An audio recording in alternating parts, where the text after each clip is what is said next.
ദശകം 62 ഗോവർദ്ധന പൂജ. കഥാചിത് ഗോപാലാൻ വിഹിതമകസംഭാരവിഭവാൻ നിരീക്ഷത്വം ശൗരേ മഖവമതമുദ്ധ്വംസിതുമനാ വിജാനന്നപ്യേതാൻ വിനയമൃദുനന്ദാദിപശുപാൻ അപൃശ്ചക്കോവായം ജനകഭവതാം ഉദ്യമയിതി. കഥാചിത് ഗോപാലാൻ വിഹിതമഖസംഭാരവിഭവാൻ നിരീക്ഷത്വം ശൗരേ മഖവമദം ഉദ്ധ്വംസിതുമനാഹ വിജാനൻ അപി ഏതാൻ വിനയമൃദു നന്ദാദിപശുപാൻ അപൃച്ഛഃ കഹ വാ അയം ജനകഭവതാം ഉദ്യമ ഇതി. കഥാചിത് ഒരിക്കൽ ഗോപാലാൻ ആ ഗോപന്മാരെല്ലാവരും കൂടി വിഹിതമഖസംഭാരവിഭവാൻ ഒരു യാഗം നടത്തുവാൻ ഇച്ഛിച്ചിട്ട് അതിന് വേണ്ടതായ സാധനങ്ങളൊക്കെ വിഭവങ്ങളൊക്കെ സമാഹരിച്ചു വെച്ചു. നിരീക്ഷത്വം ഇത് കണ്ടപ്പോൾ ത്വം അങ്ങ് അല്ലയോ ശൗര്യ അല്ലയോ ശൂരസേന കുലത്തിൽ പിറന്ന ഭഗവാനെ അങ്ങ് മഖവമതം മഖവൻ ഇന്ദ്രൻ്റെ മതം അഹങ്കാരം.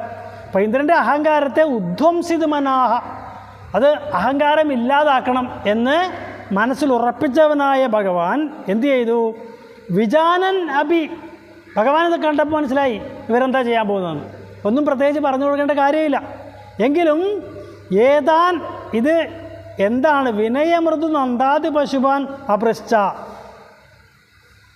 വളരെ വിനയത്തോടു കൂടിയും മൃദുവായിട്ടും ഭഗവാൻ നന്ദഗോപർ മുതലായ ഗോപന്മാരോട് അപൃശ്ച ചോദിച്ചു. എന്ത് ചോദിച്ചു? കഹ വാ അയം ജനക, അച്ഛാ ഇതെന്താണ് നിങ്ങൾ ചെയ്യാൻ പോകുന്നത്? ഭവതാം ഉദ്യമ ഇത് നിങ്ങൾ എന്ത് ചെയ്യാനാണ് ഭാവിക്കുന്നത് എന്ന് ഭഗവാൻ ചോദിക്കുകയാണ് അവരോട്. ഇപ്പോൾ കുട്ടിയായിരിക്കുമ്പോൾ കുട്ടിക്ക് അച്ഛൻ ചെയ്യുന്നതിനെ കുറിച്ച് ഇങ്ങനെ ഓരോ ചോദ്യങ്ങൾ ചോദിക്കില്ലേ? അപ്പോൾ അച്ഛന് മതിയാകുമ്പോൾ മിണ്ടാതിരിക്കുന്നു പറയില്ലേ? അല്ലേ? നമ്മളൊക്കെ അങ്ങനെയല്ലേ പറയാറ്? കൂടുതൽ ചോദ്യം നമുക്ക് സഹിക്കുന്നൊരു പരിധിയില്ലേ? അപ്പോൾ കൂടുതൽ ചോദ്യം പറഞ്ഞ് മിണ്ടാതിരുന്ന് കണ്ടാൽ മതി എന്ന് പറയും. എന്ന് പറഞ്ഞ പോലെ ഇവിടെ ഇവരെയും ഈ യാഗം ചെയ്യാനായിട്ട് വേണ്ട വിഭവങ്ങളൊക്കെ സമാഹരിക്കുന്ന ആ സമയത്ത് ഇതെല്ലാം കണ്ടപ്പോൾ ഭഗവാന് മനസ്സിലായി ഇവരൊരു യാഗം ചെയ്യാനാണ് ഉദ്ദേശിക്കുന്നതെന്ന് മനസ്സിലായി. എങ്കിലും ഭഗവാൻ മനസ്സിൽ ഉറച്ചു. എന്തെന്ന്? ആ ദേവേന്ദ്രൻ്റെ അഹങ്കാരം ഒന്ന് ശമിപ്പിക്കണം. അതിന് ഞാൻ എന്താ ചെയ്യേണ്ടതെന്ന് മനസ്സിൽ ഉറപ്പിച്ചുകൊണ്ട് ഈ അച്ഛനോടും ഗോപന്മാരോടൊക്കെ ചോദിക്കണം, അച്ഛാ നിങ്ങൾ എന്താണ് ചെയ്യാൻ ഉദ്യമിക്കുന്നത് എന്ന്. കഥാചിത് ഗോപാലാൻ വിഹിതമഖസംഭാരവിഭവാൻ നിരീക്ഷത്വം ശൗരേ മഖവമദമുദ്ധ്വംസിതുമനാ വിജാനന്നപ്യേതാൻ വിനയമൃദുനന്ദാദിപശുപാൻ അപൃശ്ചക്കോവായം ജനകഭവതാം ഉദ്യമയിതി. ബഭാഷേ നന്ദസ്ത്വാം സുതനനു വിധേയോ മഖവദോ മഖോ വർഷേ വർഷേ സുഹയതി സവർഷേണ പൃഥിവീം നൃണാം വർഷായത്തം നിഖിലമുപജീവ്യം മഹിതലേ വിശേഷാദസ്മാകം തൃണസലിലജീവ്യാ ഹി പശവാ. ബഭാഷേ നന്ദഃ ത്വാം സുത നനു വിധേയഃ മഖവദഃ മഖഃ വർഷേ വർഷേ സുഖയതി സഹ വർഷേണ പൃഥിവീം നൃണാം വർഷായത്തം നിഖിലം ഉപജീവ്യം മഹിതലേ വിശേഷാത് അസ്മാകം തൃണസലിലജീവ്യാ ഹി പശവഃ. ബഭാഷേ നന്ദഃ ത്വാം ഈ നന്ദഗോപര് ത്വാം അങ്ങയോട് പറഞ്ഞു. എന്താ പറഞ്ഞത്? സുധ അല്ലയോ പുത്ര നന്നു വിധേയഃ മഖവദഃ നമ്മളെല്ലാവരും മഖവനോട് ഇന്ദ്രനോട് കടപ്പെട്ടിരിക്കുന്നു. എന്താ കാരണം? മഖഃ വർഷേ വർഷേ സുഖയതി സവർഷേണ പൃഥിവീം ഈ ഇന്ദ്രൻ ഇങ്ങനെ ഓരോ വർഷവും കൃത്യമായിട്ട് നമുക്ക് മഴ പെയ്ച്ചു തരുന്നുണ്ട്. അപ്പോൾ ഇന്ദ്രനാണ് മഴ പെയ്യ്ക്കുന്നത് എന്നുള്ളതാണ് ഗോപന്മാരുടെ സങ്കല്പം. അപ്പോൾ അങ്ങനെ കൃത്യമായിട്ട് മഴ കിട്ടുന്നത് കൊണ്ടാണ് നൃണാം വർഷായത്തം നിഖിലമുപജീവ്യം മഹിതലേ മനുഷ്യർക്കും എല്ലാ ജീവജാലങ്ങൾക്കും ഈ ഭൂമിയിൽ സുഖമായി ജീവിക്കാൻ മഴ വളരെ അത്യാവശ്യമാണ്. മഴയില്ലെങ്കിലുള്ള അവസ്ഥ നമുക്ക് പ്രവചിക്കാനേ കഴിയില്ല, സങ്കല്പിക്കാനേ കഴിയില്ല. തന്നെയുമല്ല വിശേഷാത് അസ്മാക നമ്മളാണെങ്കിൽ പ്രത്യേകിച്ചും എന്തുകൊണ്ടാണ്? തൃണസലില ജീവിയാഹി പശവഹ നമുക്ക് മഴയുണ്ടായാലേ പുല്ല് കിളിർക്കുള്ളൂ. അപ്പോൾ പുല്ല് എന്നെങ്കിൽ പശുക്കൾക്ക് അതിൻ്റെ വളർച്ചയും പാലും ഒക്കെ ഉണ്ടാവുകയുള്ളൂ.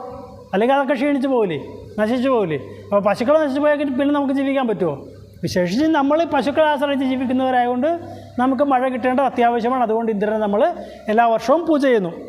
അപ്പോൾ ഭഗവാന്റെ വളരെ നിഷ്കളങ്കമായ ഒരു ചോദ്യമായിട്ടാണ് ഇവിടെ മേൽപ്പത്തൂർ അവതരിപ്പിച്ചിരിക്കുന്നത്. ഭഗവാൻ ഇതെല്ലാം അറിയുന്ന ആളാണ്. ഇപ്പോഴും നന്ദഗോപരെ വിശ്വസിക്കുന്നു ഭഗവാൻ ഒരു കുട്ടിയാണ് എന്ന്, അല്ലേ? പിന്നീട് ഞാൻ പറഞ്ഞില്ലേ, വസുദേവരൊക്കെ ഒരു ചോദ്യം ചോദിക്കുന്നുണ്ട് നാരദ മുനിയോട്, മനുഷ്യർക്ക് നന്മയുണ്ടാകാൻ സന്തോഷമുണ്ടാകാൻ എന്താ ചെയ്യേണ്ടതെന്ന്. അപ്പോൾ നാരദ മുനി ആ ചോദ്യം കേട്ട് പൊട്ടിച്ചിരിച്ച് പോയെന്ന് ഞാൻ പറഞ്ഞില്ലേ. കാരണം എന്താണ്? എല്ലാ സന്തോഷങ്ങളുടെയും ഉറവിടമായിരിക്കുന്ന ഭഗവാനെ തന്നെ പുത്രനായിട്ട് കിട്ടിയിട്ട് വസുദേവർക്ക് മനസ്സിലായില്ലല്ലോ എവിടെയാണ് സുഖമായിരിക്കുന്നത്. അങ്ങ് ഇപ്പോഴും സുഖം അന്വേഷിച്ച് ഓടിക്കൊണ്ടിരിക്കുകയല്ലേ. അപ്പോൾ ആ സുഖത്തിൻ്റെ എല്ലാം പൂർണ്ണ സ്വരൂപമായിരിക്കുന്ന ഭഗവാൻ തന്നെയാണ് പുത്രനായി വന്നിരിക്കുന്നത്. അപ്പോൾ ഇനി വേറെ എവിടെയെങ്കിലും പോകേണ്ടതുണ്ടോ എന്നുള്ളതാണ് ആ നാരദമുനിയുടെ ചിരിയുടെ അർത്ഥം. അപ്പോൾ ഇവിടെയും ഈ നന്ദഗോപർക്കും മനസ്സിലാവുന്നില്ല ഭഗവാന്റെ ആ പൂർണ്ണമായ ഈശ്വരഭാവത്തെ. അപ്പോൾ വളരെ നിഷ്കളങ്കമായിട്ട് തന്നെ നന്ദഗോപര് കുട്ടിയുടെ ചോദ്യത്തിന് കൃത്യമായ അല്ലെങ്കിൽ അതിന് യുക്തമായ മറുപടി തന്നെ നൽകുന്നു. നമ്മൾ എല്ലാ വർഷവും ഇങ്ങനെ ഇന്ദ്രന് യാഗം നൽകുന്നത് കൊണ്ടാണ് ഇവിടെ കൃത്യമായിട്ട് മഴ പെയ്യുന്നത്. അങ്ങനെ മഴ പെയ്യുന്നത് കൊണ്ടാണ് ഭൂമിയിലെല്ലാ ജീവജാലങ്ങളും സുഖമായിരിക്കുന്നത്. പ്രത്യേകിച്ച് നമ്മളാണെങ്കിൽ ഈ പശുവിനെ ആശ്രയിച്ച് ജീവിക്കുന്നവരായതുകൊണ്ട് പശുക്കൾക്ക് വേണ്ടതായ പുല്ലും വെള്ളവുമെല്ലാം തരുന്നത് ഇന്ദ്രൻ തന്നെയാണ്. അതുകൊണ്ട് നമ്മൾ ഇന്ദ്രനെ യാഗം ചെയ്യുന്നു എന്നുള്ളത് പറഞ്ഞു കൊടുക്കുന്നു.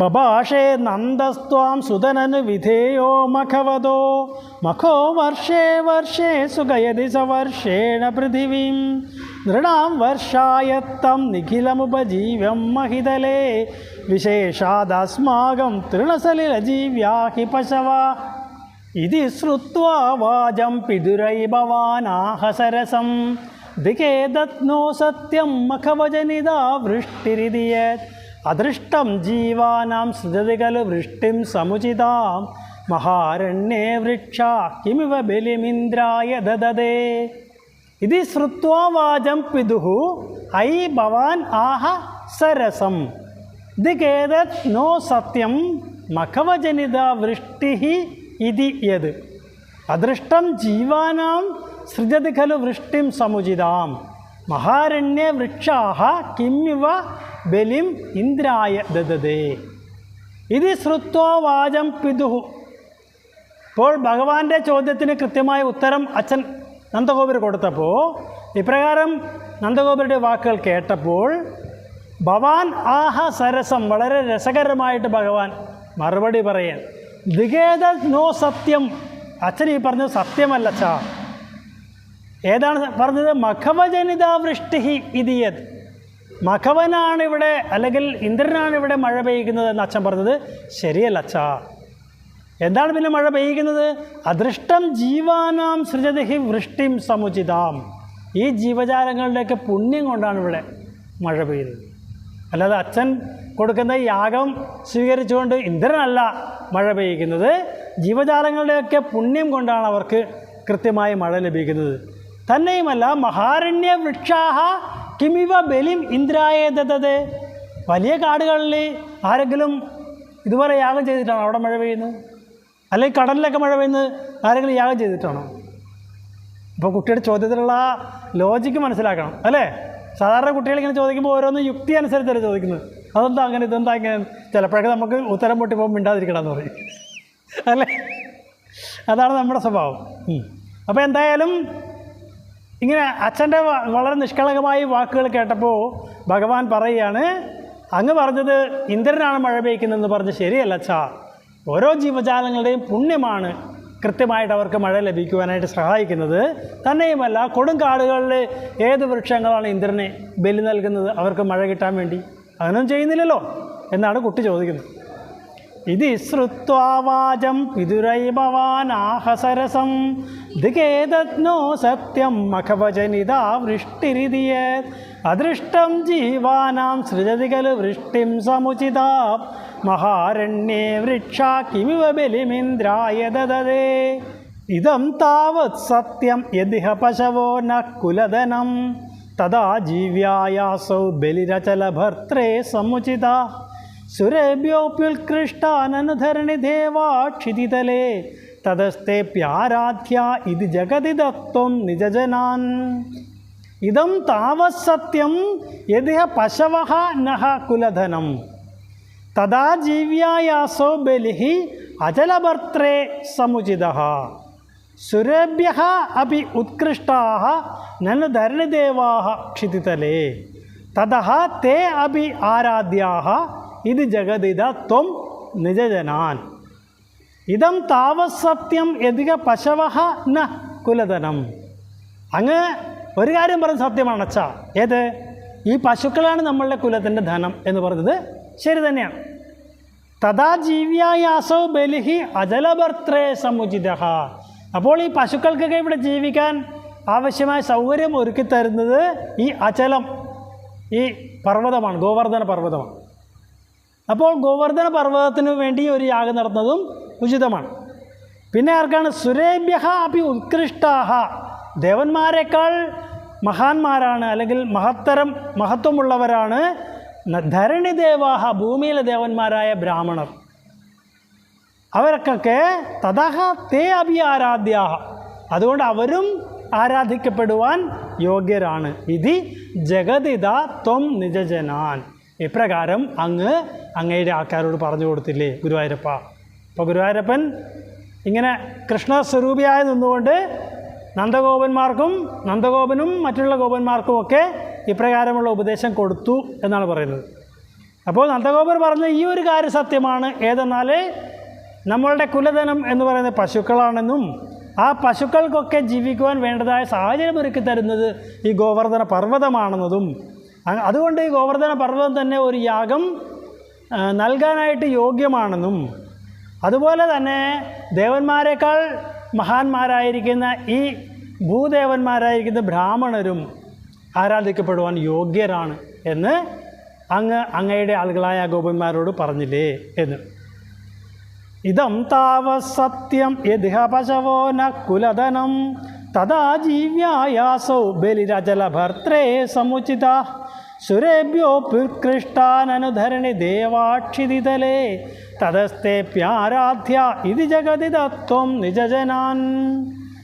ഭവദ്വാജം ശ്രുത്വാ ബഹുമതിയുതാസ്തേഭി പശുപാഃ ദ്വിജേന്ദ്രാനർച്ചന്തോ ബലിമതദുരുച്ചൈക്ഷിതിഭൃതേ വെദുപ്രാദക്ഷിണ്യം സുഭൃശമനമന്നാദരയുതാ ത്വമാദശൈലാത്മാ ബലിമഖിലമാഭീരപുരതഃ.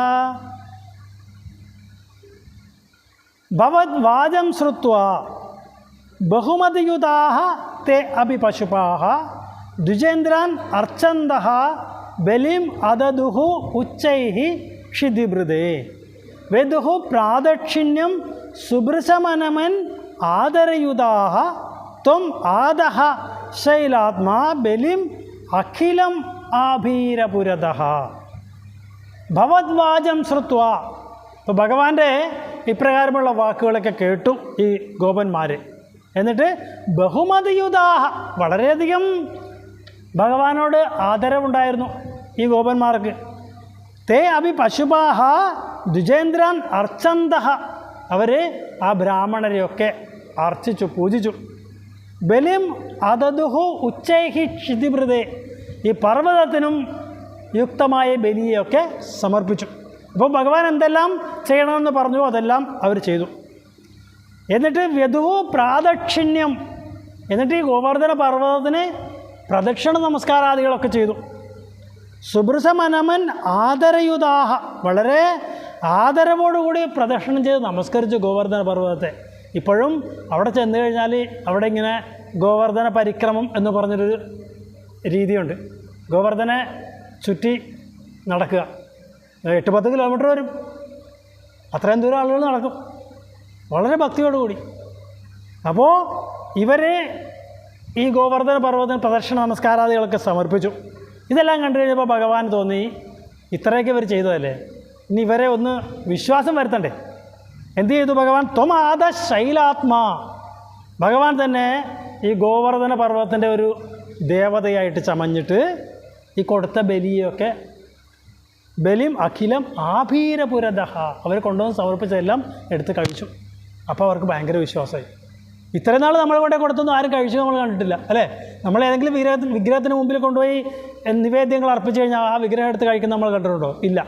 ആദ്യമായിട്ടാണ് അവരിത് കാണുന്നത്. ഇവിടെ ശ്രീകൃഷ്ണ ഭഗവാൻ സ്വയം ആ ഗോവർദ്ധന പർവ്വതത്തിൻ്റെ അധിഷ്ഠാന ദേവതയായിട്ട് ചമഞ്ഞ് ആ ബലിയെ മുഴുവൻ സ്വീകരിച്ചപ്പോൾ അവർക്കൊക്കെ ഏതാണ്ട് ഒരു വിശ്വാസം വന്നു. ഇനി എന്തെങ്കിലും നമുക്ക് വന്നാൽ തന്നെ ഇദ്ദേഹം നോക്കിക്കൊള്ളും എന്നുള്ളൊരു വിശ്വാസം അവരിലുണ്ടാവുകയാണ്. അപ്പോൾ ഭഗവാന്റെ ഇപ്രകാരമുള്ള ആ ഉപദേശ വാക്കുകളൊക്കെ ശ്രവിച്ച ഗോപന്മാർ വളരെ ആദരവോടുകൂടി ഈ ബ്രാഹ്മണരെയൊക്കെ അർച്ചിക്കുകയും ഈ പർവ്വത ശ്രേഷ്ഠനായിരിക്കുന്ന ഗോവർദ്ധന പർവ്വതത്തിന് ബലിയൊക്കെ സമർപ്പിക്കുകയും ചെയ്തപ്പോൾ അതിനുശേഷം പ്രദക്ഷിണ നമസ്കാരാദികളൊക്കെ ചെയ്ത് കഴിഞ്ഞപ്പോൾ ഭഗവാൻ തന്നെ ഗോവർദ്ധന പർവ്വതത്തിൻ്റെ രൂപം കൈക്കൊണ്ടുകൊണ്ടുവന്ന് ആ നിവേദ്യങ്ങളൊക്കെ സ്വീകരിച്ചു. ഭവത്വാജം ശ്രുത്വാ ബഹുമതിയുതാസ്തേഭി പശുഭാ ദ്വിജേന്ദ്രാനർച്ചന്തോ ബലിമതദുരുച്ചൈക്ഷിതിവൃതേ വെദുപ്രാദക്ഷിണ്യം സുഭൃശമനമന്നാദരയുതാ ത്വമാദശൈലാത്മാ ബലിമഖിലമാഭീരപുരത അവോജശ്ചൈവം താൻ കിമിഹ വിദതം മേ നിഗദിതം ഗിരീന്ദ്രോ നന്വേഷ സ്വബലിമബുങ്ക്തേ സ്വവപുഷാ അയം ഗോത്രോ ഗോത്രദ്വിഷിജകുപിതേ രക്ഷിതുമലം സമസ്താനിത്യുക്ത ജിഹൃഷകില ഗോകുലജുഷാ അവോജഃ ച ഏവം താൻ കിമിഹ വിദതം മേ നിഗദിതം ഗിരീന്ദ്രഃ നനു ഏഷ സ്വബലിം ഉപഭുങ്ക്തേ സ്വവപുഷാ അയം ഗോത്രഃ ഗോത്രദ്വിഷിജകുപിതേ രക്ഷിതും അലം സമസ്താൻ ഇതി ഉക്ത ജഹൃഷു അഖില ഗോകുലജുഷഃ അവോജശ്ച ഏവം താൻ അവരോട് ഭഗവാൻ ഇപ്രകാരം പറഞ്ഞു. എന്താ പറഞ്ഞത്? കിമിഹ വിദതം മേ നിഗദിതം, ഞാൻ ഈ പറഞ്ഞത് ശരി തന്നെയല്ലേ, സത്യമായി ഭവിച്ചില്ലേ? ഇപ്പോൾ ഗിരീന്ദ്രഃ നനു ഏഷ സ്വബലിം ഉപഭുങ്ക്തേ സ്വവപുഷ, ഈ ഗിരീന്ദ്രൻ, ഈ പർവ്വത ശ്രേഷ്ഠൻ സ്വന്തം ശരീരം എടുത്തുകൊണ്ട് വന്നതെല്ലാം ഭക്ഷിച്ചില്ലേ? നിങ്ങൾ കൊടുത്ത നിവേദ്യമെല്ലാം ഭക്ഷിച്ചില്ലേ? അയം ഗോത്രഃ ഗോത്രദ്വേഷിജകുപിതേ രക്ഷിതും, ഇനി ഈ ഗോത്രത്തെ ദ്വേഷിക്കുന്ന ആരെങ്കിലും വന്നു കഴിഞ്ഞാൽ തന്നെ ഈ ഗോത്രത്തെ രക്ഷിക്കാൻ ഇദ്ദേഹം മതിയാകും എന്ന് നിങ്ങൾക്ക് മനസ്സിലായില്ലേ?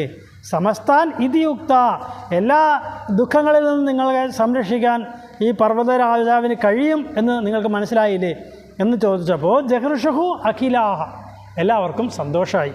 എന്നിട്ട് ഗോകുലജുഷഹ, അവരൊക്കെ വളരെയധികം സന്തോഷമുള്ളവരായി ഭവിച്ചു. അപ്പോൾ ഭഗവാൻ അവരോട് ചോദിക്കുകയാണ്, ഞാൻ പറഞ്ഞതെല്ലാം സത്യമായിരുന്നില്ലേ? നിങ്ങൾ ഗോവർദ്ധന പർവ്വതത്തിനും ബ്രാഹ്മണർക്കൊക്കെ നിവേദ്യങ്ങൾ അർപ്പിക്കുമെന്ന് ഞാൻ പറഞ്ഞത് നിങ്ങളിപ്പോൾ ചെയ്ത് സത്യമായി ഭവിച്ചില്ലേ? കണ്ടില്ലേ? ആ ഗോവർദ്ധന പർവ്വതം സ്വരൂപം കൊണ്ടുവന്ന് ആ നിവേദ്യങ്ങളെല്ലാം സ്വീകരിച്ചില്ലേ? ഇനി ആരെങ്കിലും നിങ്ങളുടെ ഗോത്രത്തെ ഉപദ്രവിക്കാനായിട്ട് വന്നാൽ പോലും ഈ ദേവത നിങ്ങളെ സംരക്ഷിച്ചുകൊള്ളും എന്നത് ഉറപ്പായില്ലേ എന്ന് ചോദിക്കുമ്പോൾ അവരെല്ലാവരും വളരെ സന്തോഷവാന്മാരായിട്ട് തിരികെ പോന്നു.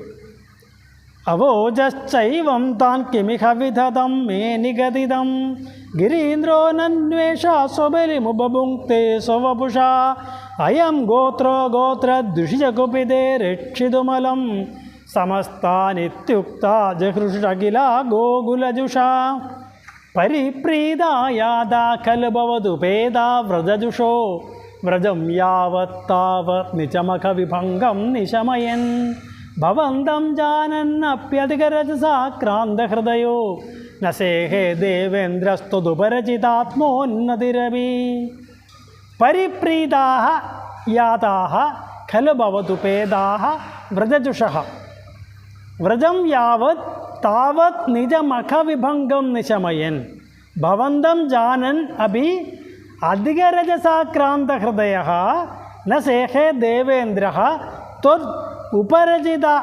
ആത്മോന്നതിരപി ത്വദ് ഉപരചിത ആത്മ ഉന്നതിഃ അപി പരിപ്രീതായാദാഃ ഖലു ഭവതുപേദാഃ വ്രജജുഷഃ വ്രജജുഷഃ, ഈ ഗോകുലവാസികളൊക്കെ ഭവതുപേദ, ഭഗവാനോട് കൂടി പരിപ്രീതാഹ യാദഹ, വളരെ സന്തോഷത്തോടുകൂടി അവരെല്ലാം ഗോകുലത്തിലേക്ക് തിരിച്ചെത്തി. എന്നിട്ട് ഈ വ്രജം യാവത്താവത് നിജഭഗ വിഭംഗം നിശമയൻ, ആ ദേവേന്ദ്രൻ തൻ്റെ നിജമഖവിഭംഗം നിശമയൻ, തനിക്ക് വേണ്ടി ഉദ്ദേശിച്ചിരുന്ന ആ യാഗം മുടങ്ങിയതായിട്ട് അറിഞ്ഞപ്പോൾ ഭവന്തം ജാനൻ അഭി, ഭഗവാന്റെ ശ്രീകൃഷ്ണ ഭഗവാന്റെ മഹാത്മ്യത്തെക്കുറിച്ച് ഇന്ദ്രൻ അറിയാം.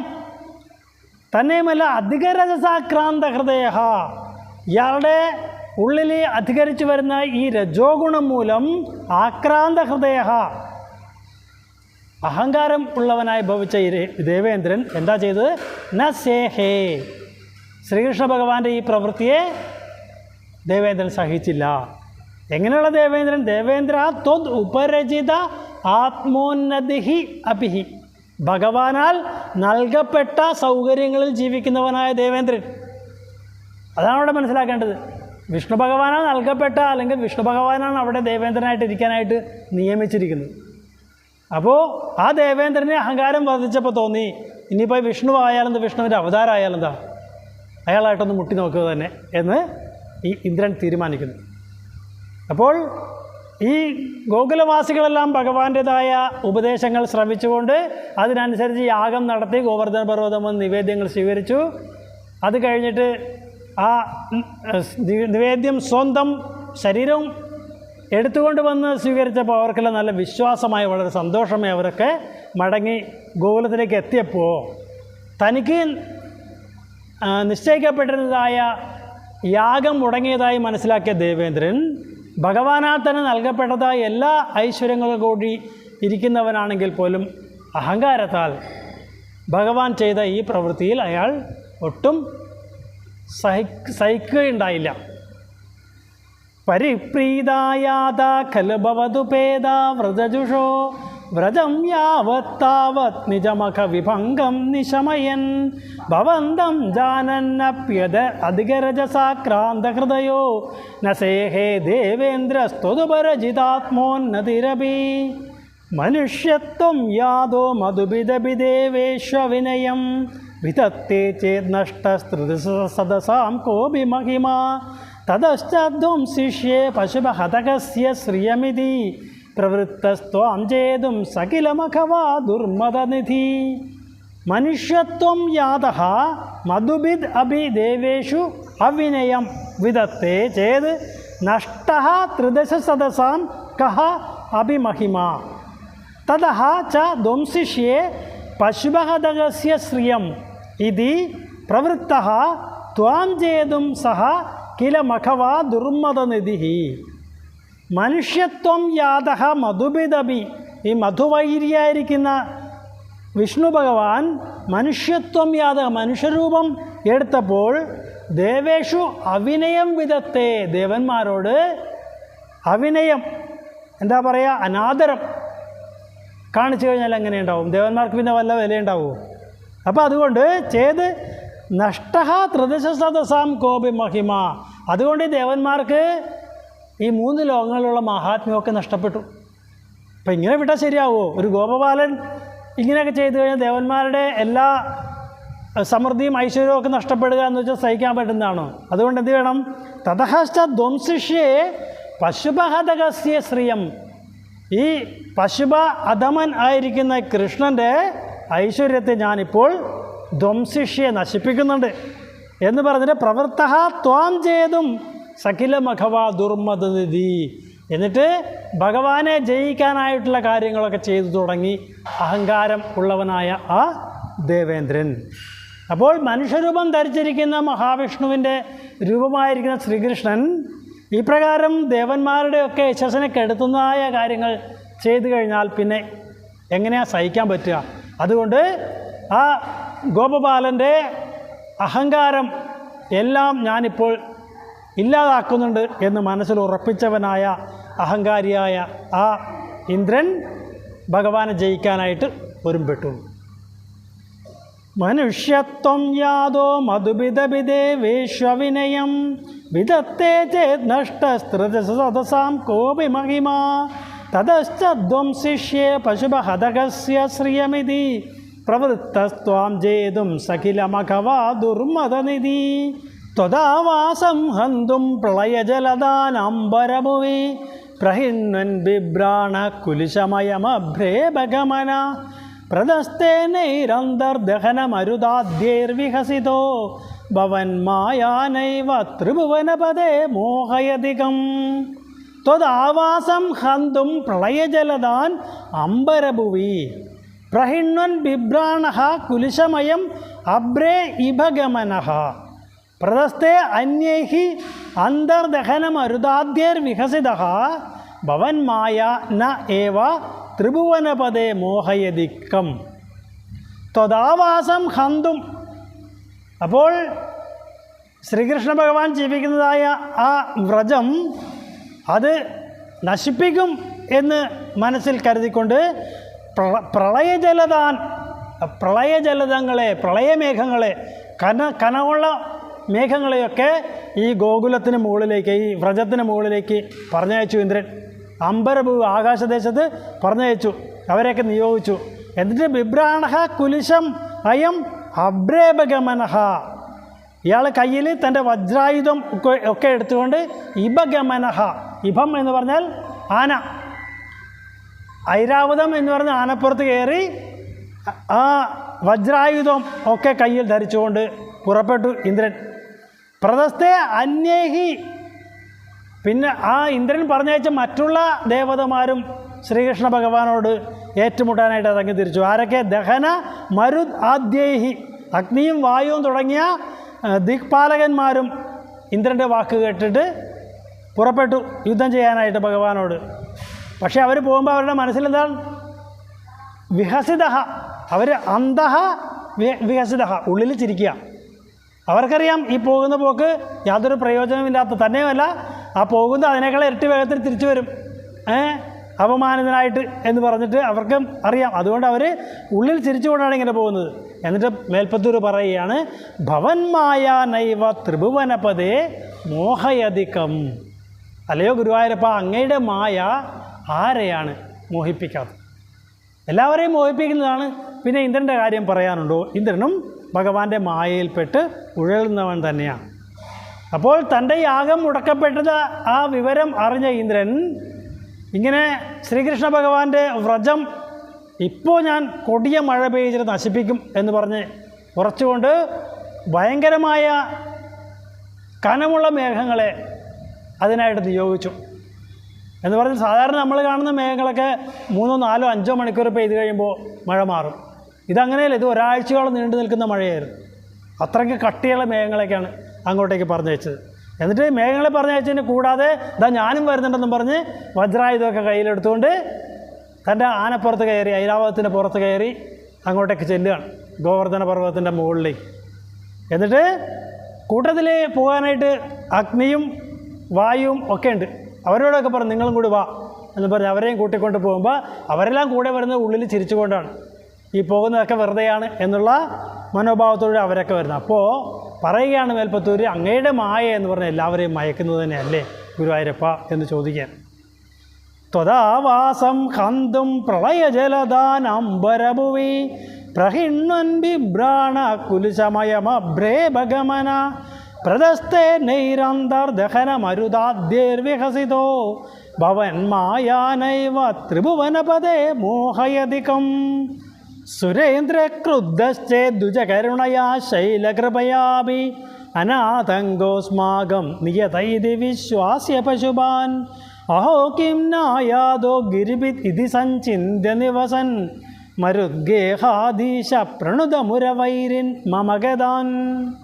സുരേന്ദ്ര ക്രുദ്ധ ചേത് ദ്വിജകരുണയാ ശൈലകൃപയാ അപി അനാതങ്ക അസ്മാകം നിയത ഇതി വിശ്വാസ്യ പശുപാൻ അഹോ കിം ന ആയാത ഗിരിഭിത് ഇതി സഞ്ചിന്യ നിവസൻ മരുഗേഹാദീശ പ്രണുത മുരവൈരിൻ മമഗദാൻ. സുരേന്ദ്ര ക്രുദ്ധശ്ചേത്. അപ്പോൾ ഈ ദേവേന്ദ്രൻ കുപിതനായാൽ നമുക്കെന്ത്? ദ്വിജകരുണയാ, ഈ ദ്വിജന്മാരുടെ കരുണ കൊണ്ടും ശൈലകൃപയാ അപി, ഈ പർവ്വതത്തിൻ്റെ കൃപയും കൊണ്ട് അനാതങ്ക അസ്മാകം നിയത, നമ്മൾ യാതൊരു വിഷമതയും അനുഭവിക്കാത്ത ആളുകളായിട്ടിരിക്കും. ഇതി വിശ്വാസ്യ പശുപാൻ. ഇപ്രകാരം ഭഗവാൻ ആ ഗോപന്മാരെയൊക്കെ പറഞ്ഞ് വിശ്വസിപ്പിച്ചു. എന്നിട്ട് ഭഗവാൻ ഇങ്ങനെ നോക്കിയിരിക്കാൻ, അഹോ കിംന ആയാത ഗിരിഭിത്. ഈ ഗിരിഭിത് എന്ന് പറഞ്ഞാൽ അതൊരു പ്രയോഗമാണ്. പണ്ട് ഈ പർവ്വതങ്ങളൊക്കെ എവിടെയെങ്കിലും ഒരിടത്ത് ഇരിക്കാറില്ലായിരുന്നു. അവരൊക്കെ എഴുന്നേറ്റ് പറന്നു നടന്നു, ഇങ്ങനെ പക്ഷികളെ പോലെ. അപ്പോൾ ദേവേന്ദ്രൻ ഇങ്ങനെ നോക്കുമ്പോൾ ഈ പർവ്വതങ്ങളൊക്കെ പറന്ന് നടന്നു കഴിഞ്ഞാൽ ആകെ പ്രശ്നമാവില്ലേ? അതുകൊണ്ട് ചന്ദ്രഹാസം ഉപയോഗിച്ച് പർവ്വതങ്ങൾ ചിറകൊക്കെ അരിഞ്ഞു കളഞ്ഞു എന്നാണ് പറഞ്ഞു. അതാണ് ഗിരിഭിത്, ഗിരിയെ ഭേദിക്കുന്നവൻ എന്നുള്ള അർത്ഥം വന്നിരിക്കുന്നത്. അപ്പോൾ ഇതിനിടയ്ക്ക് കൈലാസ പർവ്വതം മാത്രം വിട്ടുപോയി. അവിടെ മഹാദേവൻ ഇരിക്കുന്നത് കൊണ്ട് ഇയാൾക്ക് അങ്ങോട്ട് ഇതെല്ലാം പേടിയായി. അപ്പോൾ അതുകൊണ്ട് അതൊഴികെ ബാക്കി എല്ലാ പർവ്വതങ്ങളെ ചിറക് അരിഞ്ഞു എന്നാണ് പറയുന്നത്. അപ്പോൾ അതാണ് ആ ഗിരിഭിത് എന്നുള്ള പ്രയോഗം വന്നിരിക്കുന്നത്. അപ്പോൾ ഈ ഗിരിഭിതായിരിക്കുന്ന ദേവേന്ദ്രൻ ആയാതഹ, ഇതുവരെ വന്നില്ലല്ലോ. ഇന്ദ്രനുള്ള യാഗമല്ലേ മുടക്കിയത്, അപ്പോൾ എന്തായാലും ദ്വേഷം പിടിച്ചുകൊണ്ട് അയാൾ വരേണ്ടതല്ലേ, ഇതുവരെ വന്നില്ലല്ലോ എന്നോർത്ത് ഇത് സഞ്ചിന്ത ദിവസൻ ഇപ്രകാരം ആലോചിച്ചുകൊണ്ട് ഭഗവാൻ ഇങ്ങനെ അവിടെ ഇരിക്കുന്നു. അങ്ങനെയുള്ള അല്ലയോ മരുഗേഹാദിശ ഗുരുവായൂരപ്പ, പ്രണുത നീക്കിക്കളയണേ എന്ത് മമ ഗതാൻ, എൻ്റെ രോഗങ്ങളെയൊക്കെ നീക്കിത്തരണേ. മുരവൈരൻ, മുരൻ എന്ന് പറയുന്ന അസുരനെ വധിച്ചവൻ, നരകാസുരൻ്റെ സേനാനായകനായിരുന്നു മുരാസുരൻ. അപ്പോൾ ആ മുരാസുരനെ വധിച്ചവൻ എന്നുള്ള അർത്ഥത്തിലാണ് മുരവൈരി അല്ലെങ്കിൽ മുരവൈരിൻ, അല്ലയോ മുരവൈരിൻ എന്ന് പറയുന്നത്.